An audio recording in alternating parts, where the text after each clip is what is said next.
Hey Hey, Jeff, Adam, how's it going? good. How are you? Good. Nice to meet you. Nice to meet you too. Thanks for agreeing to chat and come on my podcast. Appreciate it. Yeah, of course. I'm excited to chat with you. You asked some pretty great questions, so happy to dig into it.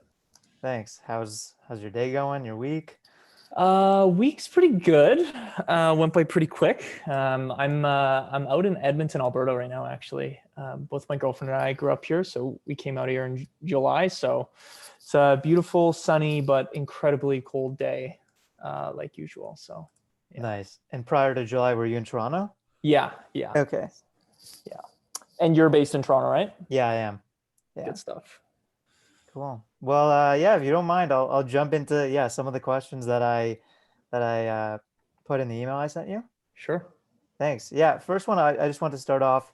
I came across Give. I'm trying to remember how I stumbled across the platform, and right now it's escaping me. But maybe it was in the Wealthsimple blog article. It could have been there.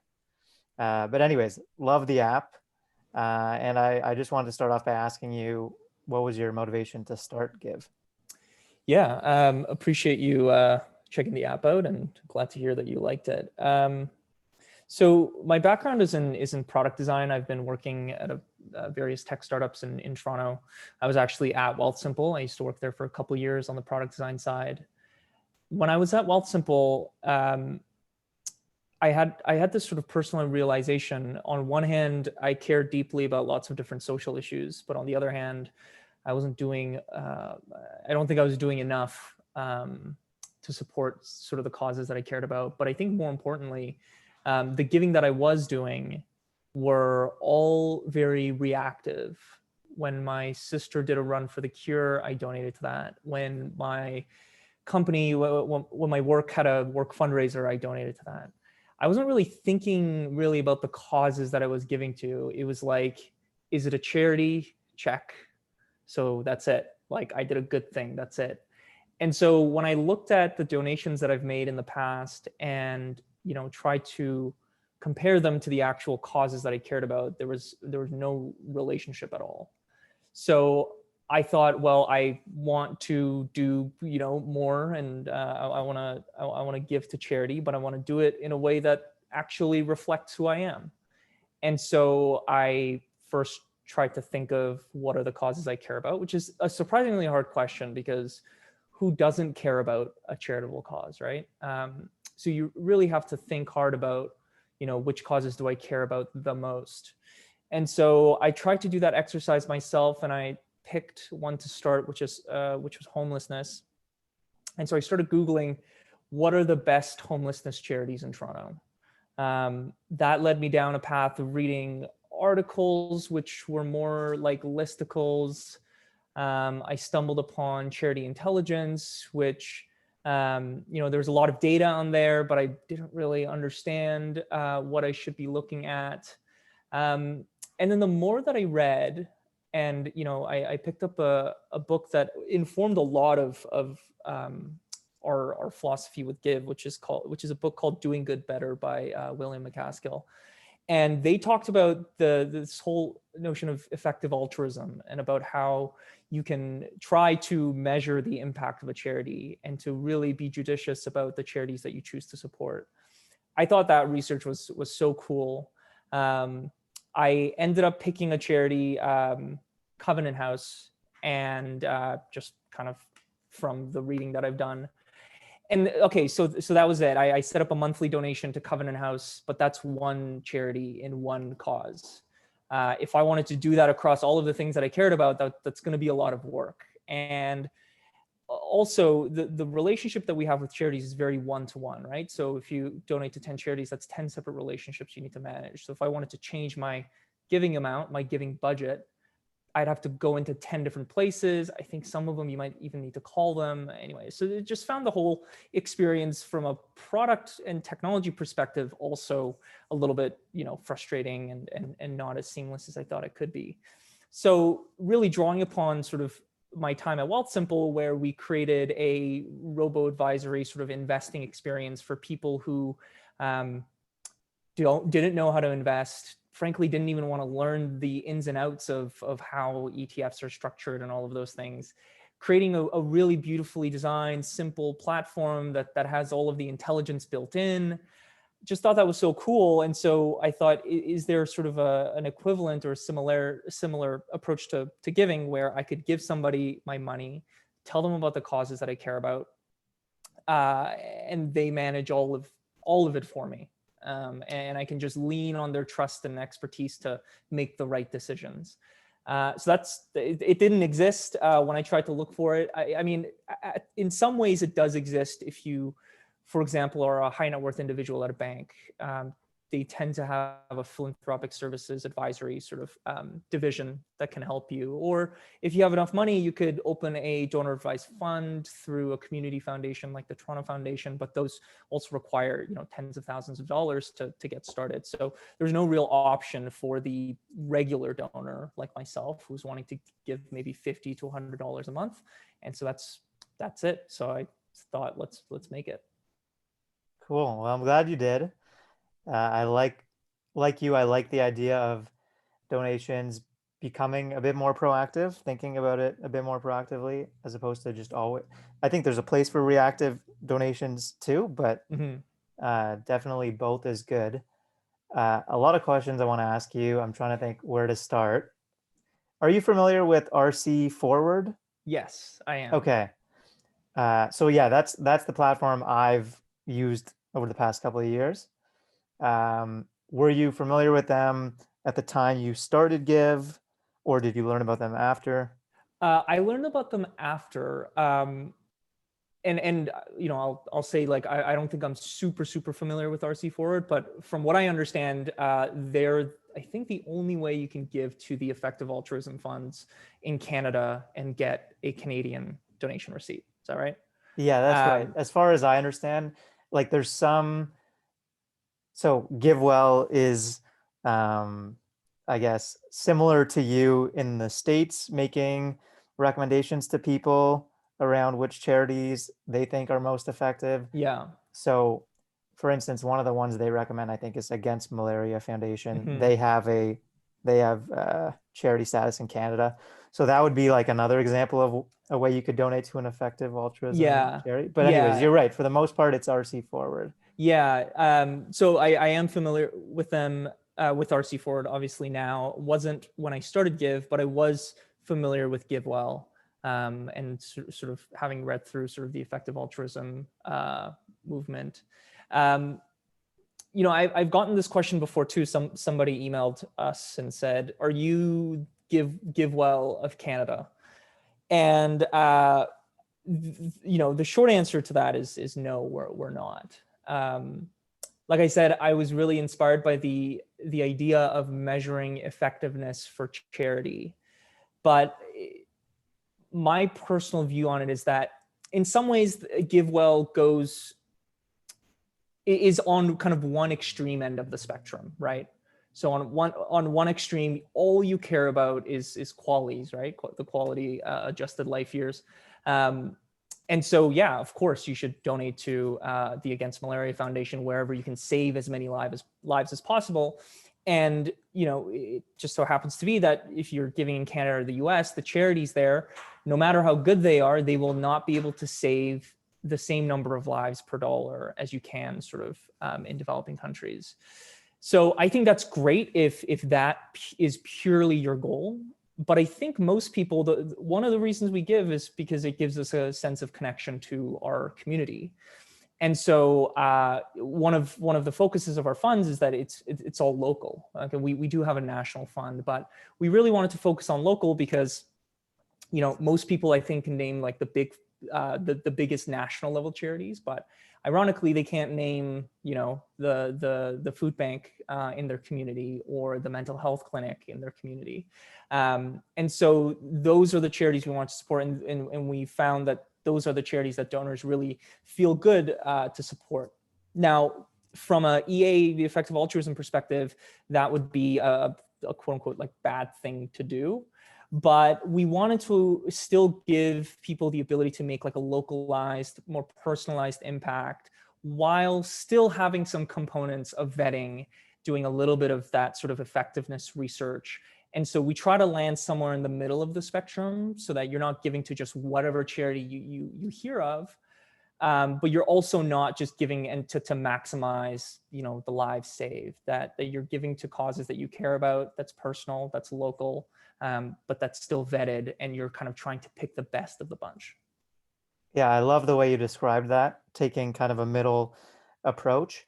And I mean, effective altruism, it could be wrong in certain areas. So like for instance, um, I mean, we're human, we're not robots. So like you said, if we were robots, maybe it's, donate to the highest quality charity, best return. But because we're human and we have emotional connections to causes that are close to us, maybe you're giving to a charity that's not the most effective, but if you feel more of a connection, you're more invested, maybe you end up giving more, or you end up going and volunteering time at a homeless Right. shelter or food bank. So yeah, like I think there's merits to both approaches.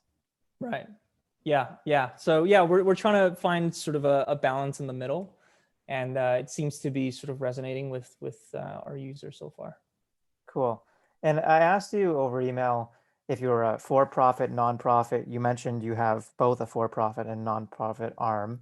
Nonprofit allows you to give tax receipts, for-profit allows you to raise funding. Curious, what was the reason you felt it might be beneficial to be able to raise funding versus to function entirely as a nonprofit? Yeah, that's a good question, and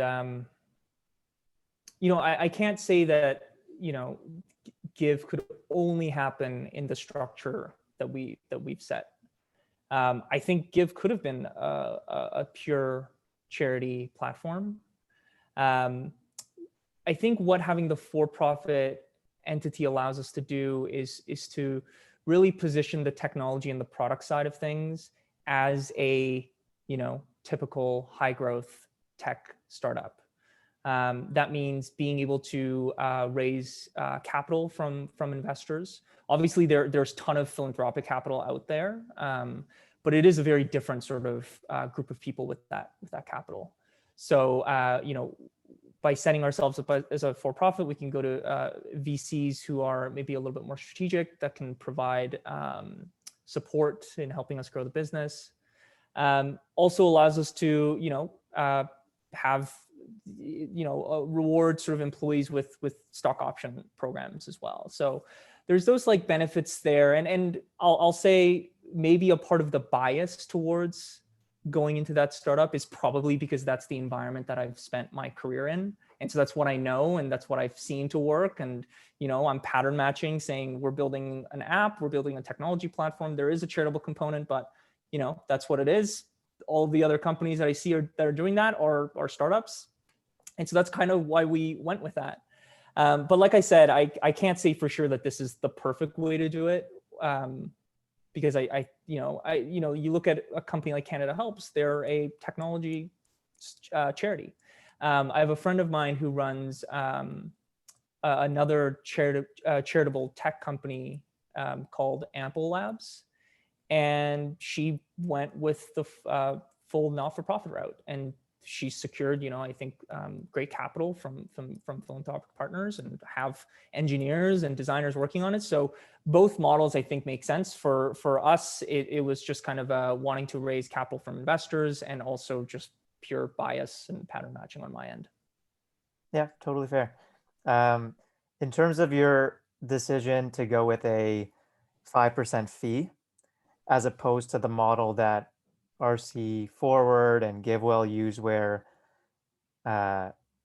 they fund their operations through separate donations. Curious if you don't mind sharing that decision. To me, it makes sense that you would tie it to your donations the way you have, especially because when I reflect on my donations through RC Forward, I feel kind of guilty that I haven't actually donated to RC Forward's operations, and without them, I couldn't donate the way I want to. So, anyways, I'm curious your thoughts. Yeah. The 5% fee was, I am definitely aware about some of the optics around fees on donations. I think, I don't necessarily agree with this whole notion that like you need to maximize, no, that's the wrong word, like that you need to cut overhead as much as possible. The intermediaries play a critical role. Like RC Ford plays a critical role. They have staff, and those staff need to earn a living. And so to have a little bit more predictability around your revenue, saying, hey, if we can get this much in donations, then we can get this much in sort of revenue. That's kind of what we were going after with the 5% fee. We felt like we were providing a value. We wanted people to pay us for that value. The way that our product is structured, you can download the app. I mean, even on the website, we list all the charities. So if you just want to go download the list of charities and go to an RC Ford or Canada Helps and make your donations there, that's great. We don't stop people. I've gotten emails of people saying, hey, I don't really want to pay the 5% fee. I'm like, great. I hope you still found it helpful, our recommendation of charities. And the way that we set up the fee is that we charge it on top of the donation. We wanted to make it really transparent and explicit that like, this is the value that we think we're providing, and that's the money that you're giving us. So if you donate $100, the 5% fee is going to be $105, and the $5 goes to us. Now, there are, I think, issues with this model. It is a race to the bottom in fees in the world, really. You have players like Facebook and I think PayPal has a giving sort of platform that they can really afford to like run it at a loss. And maybe it's a brand play, maybe it's a PR play. So it is a race to the bottom, and we are starting to get a little bit of feedback here and there. Some folks saying, hey, like I'm not really comfortable paying the fees. And I think as we get bigger, it's going to become more of an issue. We published our annual report. We did just over $100,000 in donations. We didn't make 5% of the 100,000 because a lot of it came from one-time donations, et cetera. And those we don't charge 5% on. But at a time where if we're doing 10 million, 100 million a year in donations, and we're now taking a pretty sizable dollar amount in fees, maybe the optics issue will become bigger. I think the bigger problem, though, is that even at the 5%, that's not really a sustainable business model. You need a tremendous amount of scale to build a business. As when people talk about venture-backed companies, or like, how do you get to $1 million in annual recurring revenue? For us to get $1 million in annual recurring revenue, we'd have to do $20 million a year in recurring donations, which probably won't represent a majority of our donations, is what I would expect. That's a lot of scale to get to that amount, and it's, I think, kind of low margins. So one of the the new directions that we're going into in the new year, in this year, is going into the workplace giving space. And I know you had some questions around that. I'm happy to dig into that a little bit more. But my goal with that is for that to become our primary sort of revenue stream, and then for us to offer the B2C product, the product that we have out in the App Store right now, to offer that for free, to offer that at no cost, no fees. And potentially like none of the credit card processing fees either. Maybe we can just have that run at a loss for us, and just pay for everything else with the business side. Now, whether that's hurting the old me that felt like why is there such a race to the bottom in fees? Companies should be able to charge what they think is a fair price. Maybe I'm just adding to that trend by setting this vision of offering it for free, but that's kind of the realities of the business. Is it's hard to make money charging fees on donations these days. Yeah. So in terms of your decision to go the more give for work route, so yeah, I've used Benevity through my current employer, which has been great in the past because there's been donation matching. what are you thinking of a donation matching similar model? And if so, what value are you thinking you can offer um, beyond the awesome kind of UX versus like a platform like Venevity? What value do you see you guys offering? Yeah, I'll start by saying that the customer segment that we're going after is completely different from Benevity. So Benevity obviously are an incredible success story. I grew up in Edmonton, so obviously them being headquartered in Calgary, that's awesome. Oh, I didn't know that. But they work with enterprise companies like a TELUS that you work at. Yeah. And interestingly, they actually turn away any company under 500 employees. Oh, It just doesn't really fit in their deployment model, their product model. From what I've learned, they have a very sort of hands-on white glove service to set up a giving portal, right? I imagine TELUS's giving portal is like very heavily TELUS branded. yeah. It's like maybe has a name like TELUS Gives or something like that. Yeah. So that's their sort of market. For us, we're really looking at the small medium business market. I think 10 years ago, that gap, small medium businesses and they're having employee giving or employee matching programs, that gap probably made sense 10 years ago when corporate giving and corporate philanthropy was seen as maybe, let's get retention up a couple percentage points and on a very sort of macro level. Whereas now I think we've seen a pretty huge shift in the way that employees, potential employees, and customers, their expectations of the companies. If you remember sort of in June, July, in the sort of the resurgence of the Black Lives Matter movement, every brand, small and big, if you go to their Instagram, the comments are like, what causes are you supporting? Show us the receipts. Are you putting your money where your mouth is? So these demands and these changing expectations are pretty new. And I think it's kind of opening up a new market on the small, medium business side. So to answer your question about, what features are we thinking of? Obviously, donation matching, employee donation matching, that's going to be sort of the core of it. The product that we've built basically becomes the employee experience.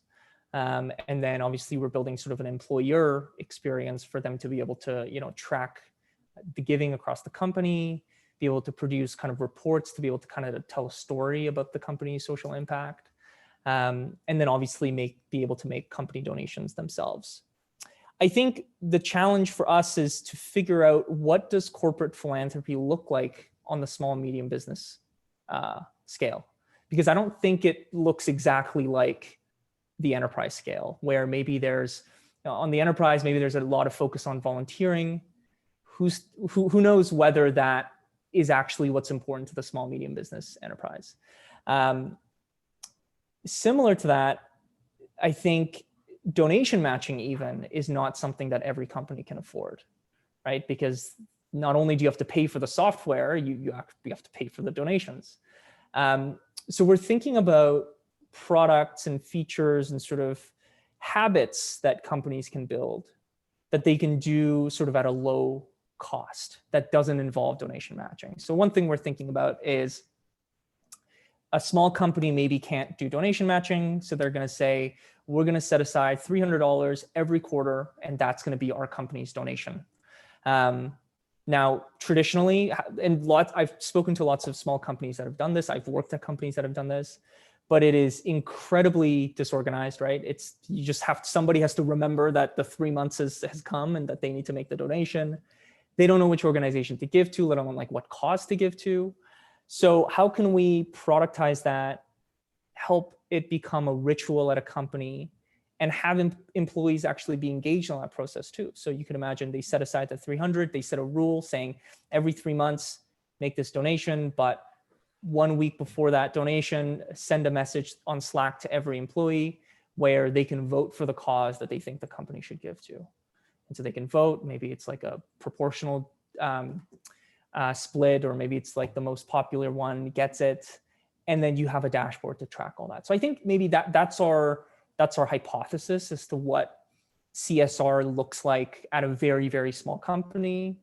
We think at a medium-sized company that it looks like some combination of that and employee matching. And then obviously when you get to the large sort of enterprises, that's similar to Benevity's model. So that's kind of how we're approaching it. But obviously, since we're very early, we're going at it with sort of an open mind to learn and kind of discover what this looks like. And maybe it's that none of this has been set. And so we need to experiment a lot with what's going to work with these companies. Cool, thanks. I want to get your thoughts on an idea someone in the effective altruism community is experimenting with, or they're currently in the phase where they're just trying to get some feedback on the idea. And I think the gist of their idea is a platform that merges investing and donation. So like Wealthsimple meets Give, and it's something like you set a percentage of your returns to go to charity, to go to be donated. Yeah. Have you thought about anything like that? Yeah, I have. And, it's one of the directions that we've thought about in the company, which is to really go the platform approach, to try to build like a donation infrastructure that can plug into things like donating your gains or your dividends on e-commerce, donating a percentage, et cetera. So it's kind of the infrastructure model. We haven't done as much progress on that as we like, but the dividends idea or returns idea is something that we've thought about. And obviously I'm still very close to folks at Wealthsimple. We've done a couple partnerships since, and I've loosely sort of talked about something like that with them. But I think that's a great idea. And whether it's a Wealthsimple, but I think with any other financial institution, it would be amazing to run a partnership like that. When I designed Give, I really applied a financial services lens to it, because I think that's what giving kind of requires, something that you need to be proactive about. If all of the products that people create around giving it only sort of encourages the reactive donations, which, like you said in the beginning, there's definitely a place for that. And we even have features for reactive giving. But I think for giving to become more embedded in our culture, for the next generation to think about giving a lot more, and for all of the second order effects of giving for us to really reap the benefits of that, like a sense of connectedness to your community, a sense of responsibility, the products need to be proactive and thoughtful. And so, yeah, I think financial institutions, banks and robo-advisors and neobanks, they all should have some sort of giving component. It's kind of sad that really none of the big five have a retail offering for giving. Yeah, I would love to see that from the big five. Yeah. Do you have any thoughts on someone going the impact investing route versus going a mix of traditional investing and donating? And the reason I ask is this is something I've just started to recently think about. I can't remember who kind of floated the idea behind me, but I've taken the kind of traditional investing route in S&P 500 and donate, versus impact investing, where maybe it's a lower return, but the money you're investing is going towards more impactful causes. Right. Any thoughts on that? Yeah. Yeah, I do actually have some thoughts on that. I've been working sort of in an advisory capacity with a company that's in that sort of impact space. I think everybody thinks about the spectrum, the chart, right? Where you have philanthropy on one end, return maximized investing on the other end, and then impact investing is in the middle, maybe ESG driven or socially responsible investing somewhere over here.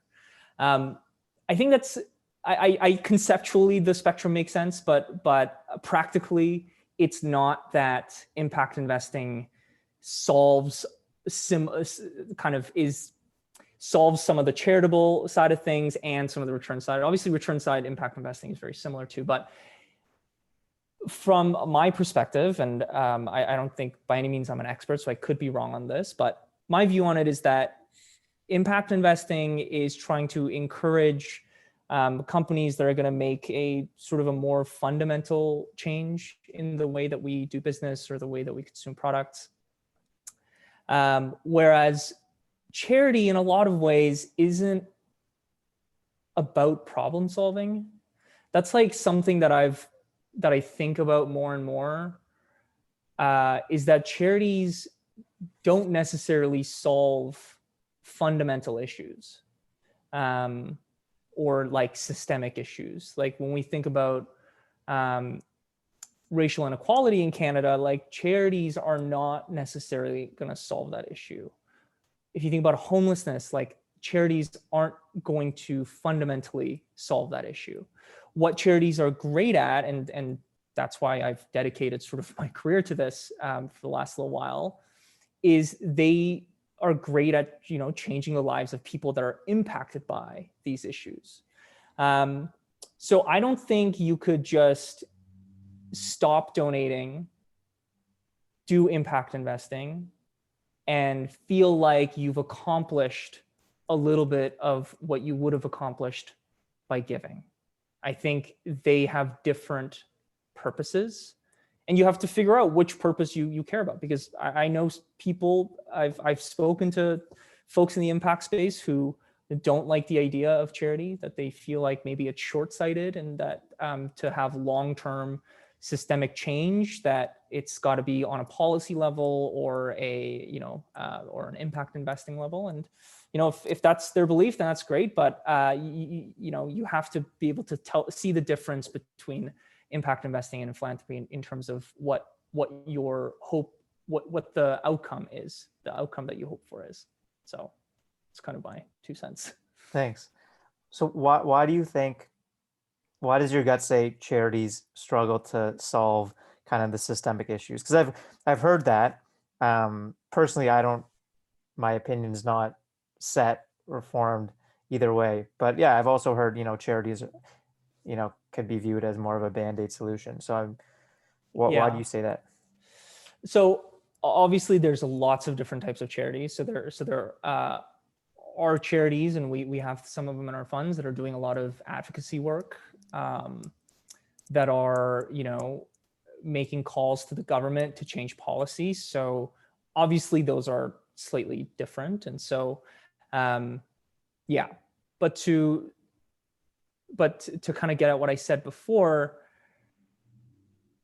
I think so many of the issues that kind of plague our society, the solutions to them are really on a policy level.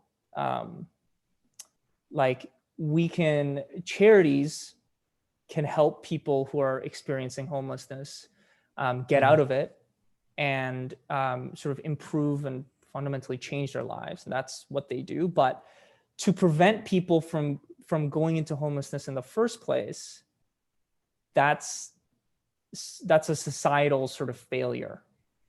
And so when we think about like problem mitigation, I don't think that can be done on a charity level, nor should charities be expected to do that, right? That's kind of what the government's for, is to like have safety nets or whatever in place to prevent people from finding themselves in these situations. So, but I know you kind of said this lately, but the whole Band-Aid solution thing, I don't like framing it as like a Band-Aid solution, because it's not necessarily meant to be a solution. It's to just kind of help people that are affected by it. I don't think we're claiming that like to solve homelessness, we just need to donate more to charities. So yeah, it might sound maybe a little bit discouraging, but I still find a ton of meaning in supporting charities and getting more money into their organizations, because I think we need to do both. Like we need to push for long-term systemic solutions to these problems, and at the same time we need to do our best to support people who are affected by this. Like these long-term systemic solutions are going to take a long time, so what are we going to do about the people that are suffering because of it until we solve it? So I think we have to do both, and there's room to do both. Do you have a sense of, and it depends on the cause area. So like for homelessness, for instance, do you have a sense of like how much resources, I don't expect you to have an answer, but like a sense of how much resources are going into trying to alleviate the core issue versus treatment? So I've thought about this in the mental health space before. For instance, like CAMH, I've been curious like how much of their budget is for treatment versus research. And I haven't spent that much time researching it, but I haven't gotten a good answer on it. Do you have a sense of what that split looks like? I don't. My guess would be that, to use the treatment versus research sort of paradigm, Yeah. I would say if you look at the homelessness fund, I would imagine most of it's on treatment.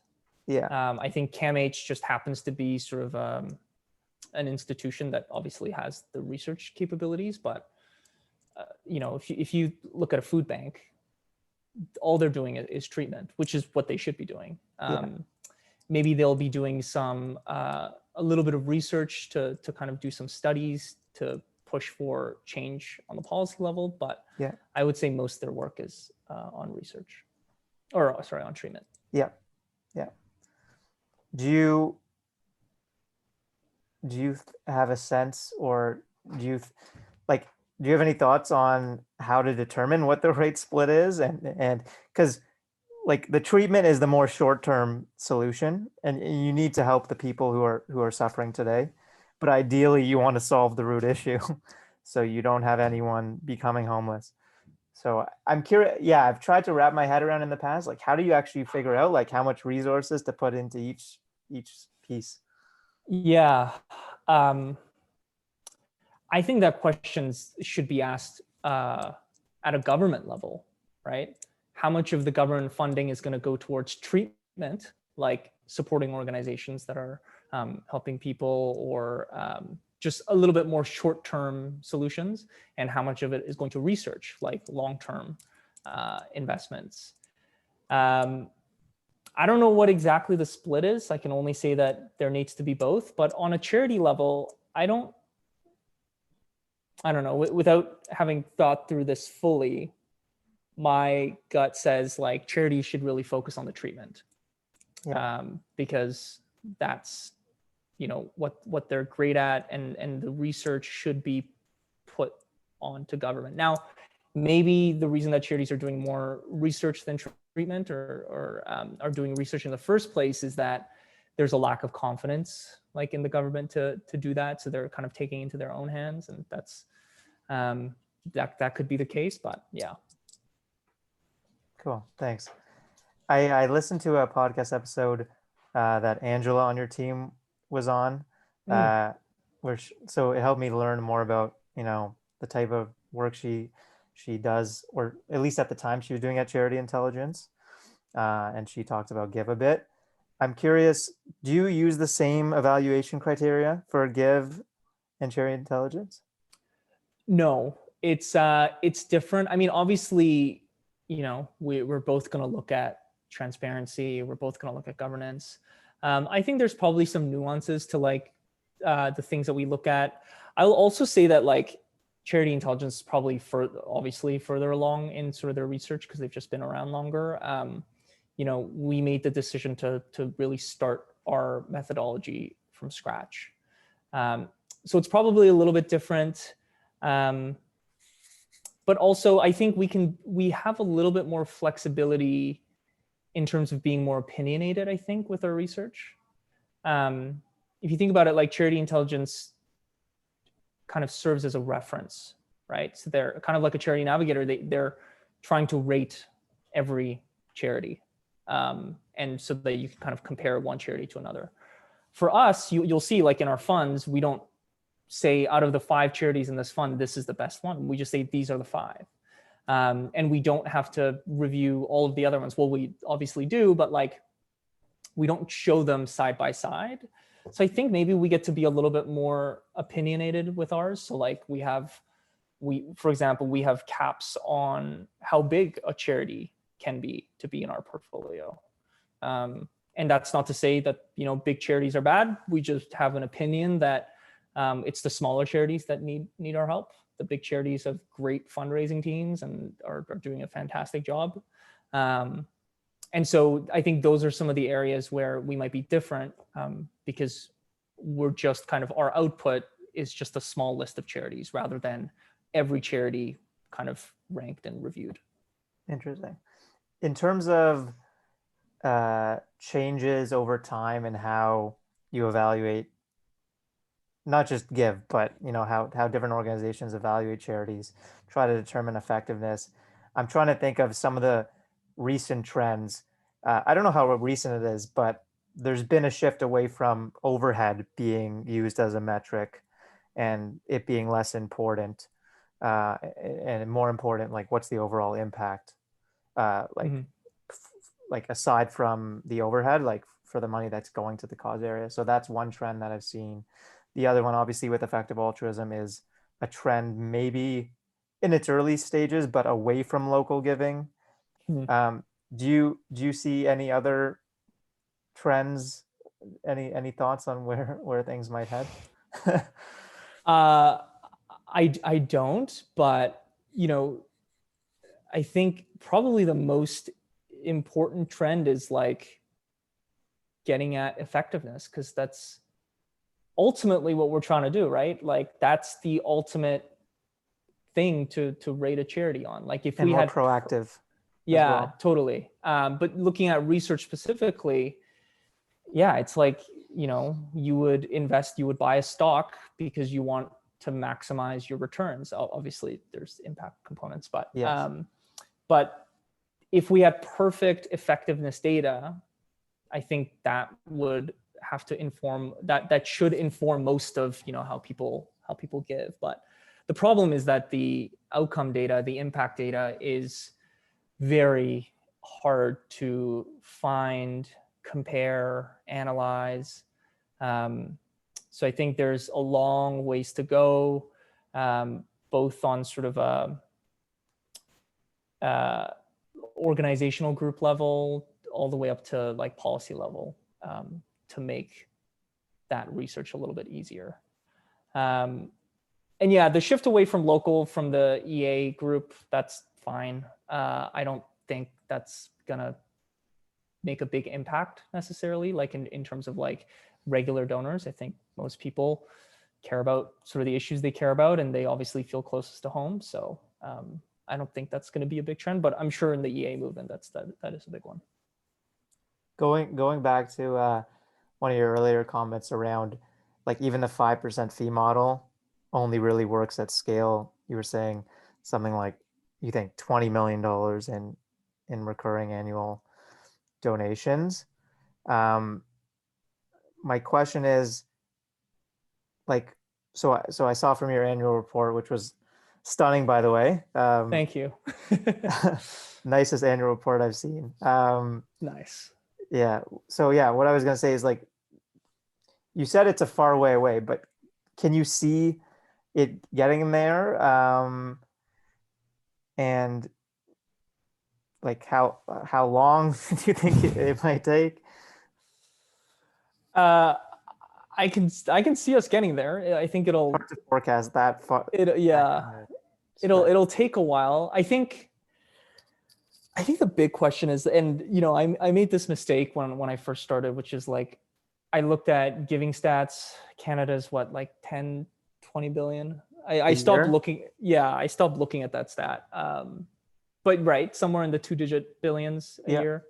Um, so when I first started, I was kind of foolish, and I looked at that and I said, "Oh my God, if we take 1% of that, if we can just take 1% of that market, and we take the 5% fee, like that's a huge business." Yeah. I think what I was naive on is that I would imagine, well, a huge chunk of that is corporate giving. Um, a huge chunk of it is reactive giving. It's like the fundraisers, it's the one-time donations. Yeah. So when we're thinking about the 5% model context and thinking about recurring donations, I think our true total addressable market is a lot smaller than the 10 or 20 billion dollars or whatever. Um, our goal number one is obviously to take the recurring sort of giving market, but I think the hard part is going to be convincing people to shift from purely reactive giving into mostly proactive giving. Um, that's hard because that's like a behavior that you have to change, and clearly nobody has solved it in Canada or the US or anywhere, because recurring giving is still not as common.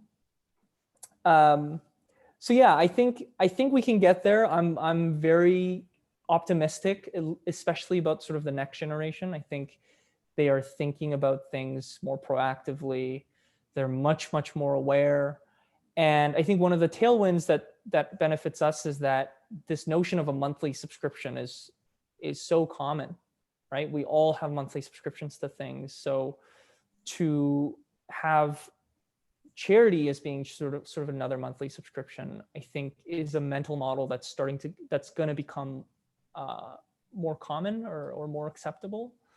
But again, this is why sort of partnering with financial institutions is going to be, I think, a big lift for us, is because you're already sort of in that monthly deposits to your TFSA, to your savings account, et cetera, mindset.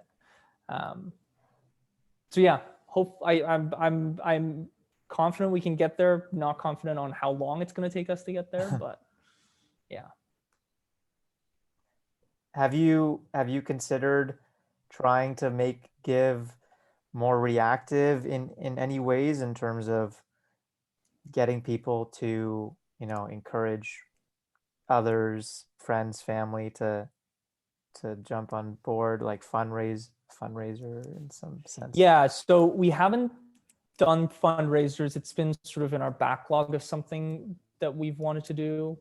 Um, I don't know. I think to do it, we'll need to have a unique approach to it. If it's the exact same thing, I don't know if that'll be super exciting, like you see with any other fundraiser. I'd love to spend some time and think about what sort of the next evolution of a fundraiser could look like.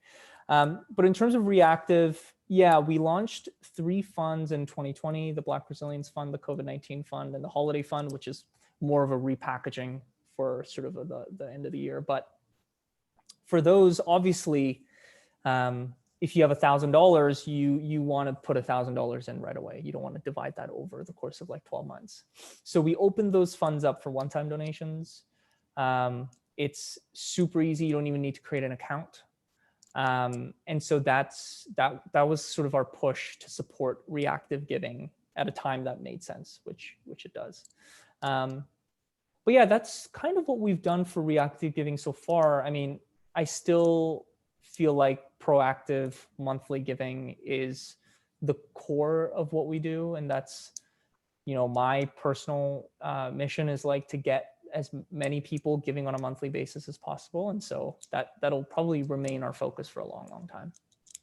Cool.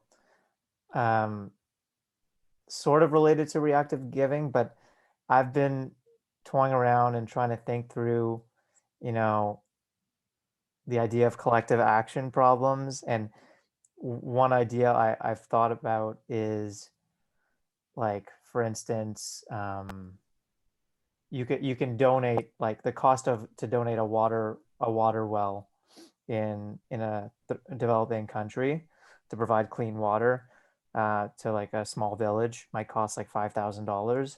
And maybe as an individual, it's too much for me to do on my own. But if I was to, post on Facebook saying, hey, I had a cool idea.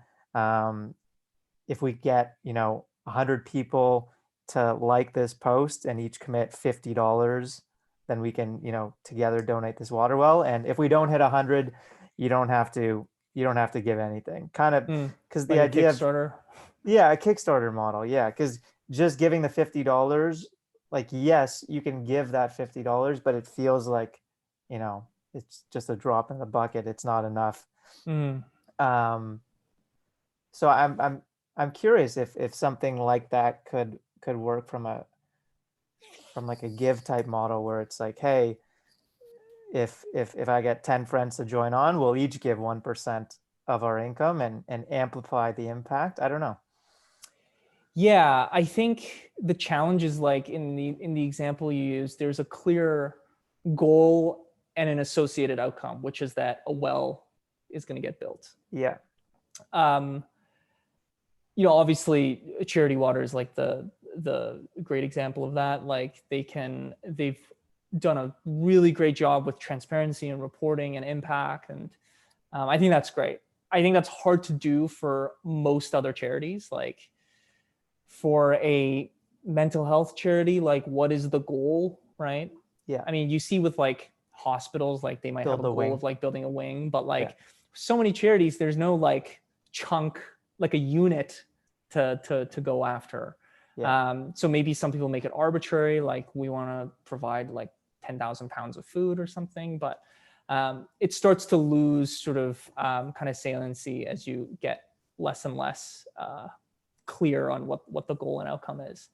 So I think that's challenge number one. Challenge number two is that for us, because we have a fund model, we have to somehow abstract it against like 5 different charities. And so it'll be hard to think about like a fundraising goal for a given fund other than just like a pure dollar amount, which could still work. And it's an area that I've thought about, like collective action, like how do we turn giving a little bit more into a multiplayer activity? We're Yeah. starting obviously with workplace as being sort of your first circle.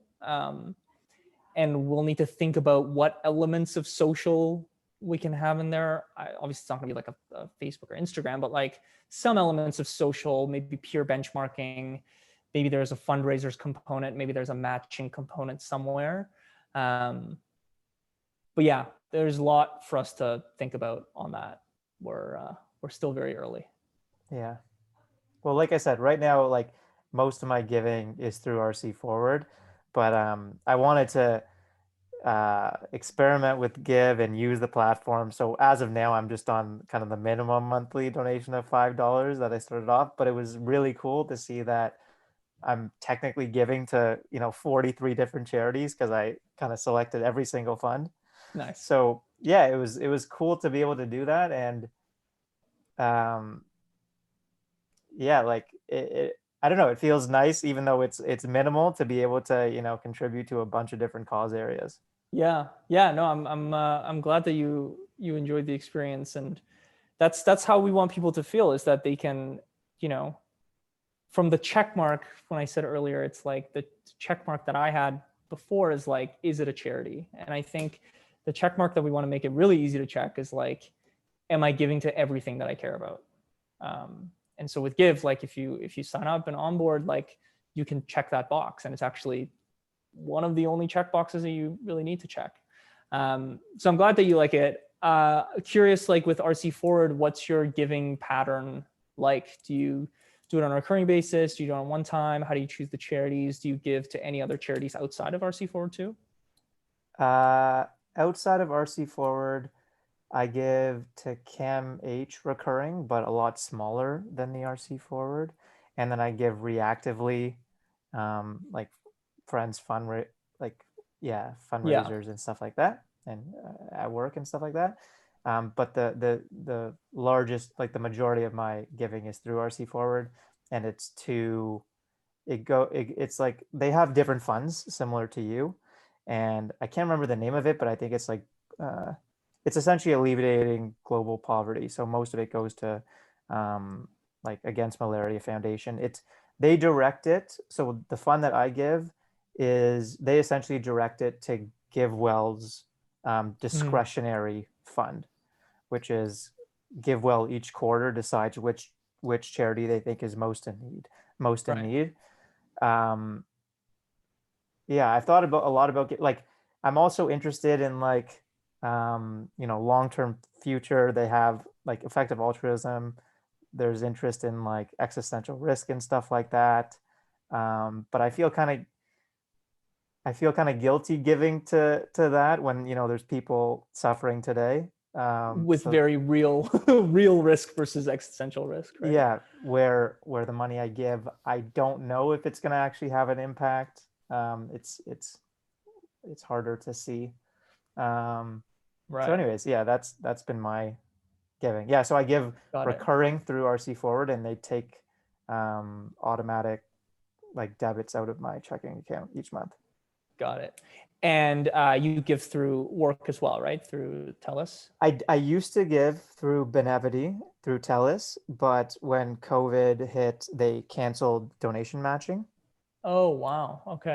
Or at least they suspended it. It's still suspended. So they said that they suspended it so that they could direct more funds towards COVID-19 relief.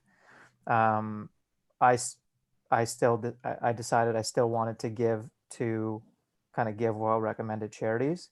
So I switched to the RC Forward platform, and there's no credit card fees associated because it's Right. Right. Right. yeah. And do you mind if I ask, like, what was the matching like? How much did they match on your donations at TELUS, Up to Benevity? 2,500 a year to Nice. any Canadian registered charity. Nice. Yeah, That's great. yeah, It's great that companies are doing that. yeah, Hope to get more doing that. That's our goal. yeah. Well, good luck. Yeah, I hope you're able to tackle the kind of small, mid-size market. I'm excited to see what's next for Give. And yeah, it was really nice to meet you, Jeff, and really enjoyed chatting with you.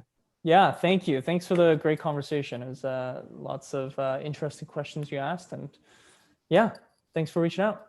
Thanks so much. All All right, hope right, to chat again. thanks. Have a good weekend. Bye. You too. Bye.